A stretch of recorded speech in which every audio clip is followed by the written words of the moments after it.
మనం ఈ వీడియోలో కొన్ని అభ్యసన సిద్ధాంతాలు, వాటిని ప్రతిపాదించిన శాస్త్రవేత్తల గురించి తెలుసుకుందాం. ఓకే. ఫస్ట్ వచ్చేసి శాస్త్రీయ నిబంధన సిద్ధాంతం. దీన్నే సాంప్రదాయక నిబంధన సిద్ధాంతం, ఎస్ టైప్, స్టిమ్యులేషన్ టైప్ నిబంధన సిద్ధాంతం అంటారు. దీనిని ప్రతిపాదించింది ఇవాన్ పావ్లోవ్. ఆయన రష్యా దేశానికి చెందినవాడు.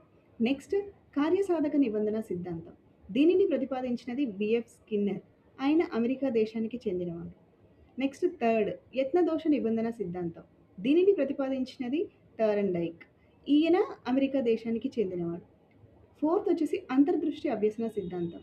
దీనిని ప్రతిపాదించినది గెస్టాల్ట్ వాది అయినటువంటి కోహ్లర్. ఈయన జర్మనీ దేశానికి చెంది. అయితే ఇక్కడ కార్యసాధక నిబంధన సిద్ధాంతాన్ని ఆర్ టైప్ నిబంధనము అని కూడా అంటారు.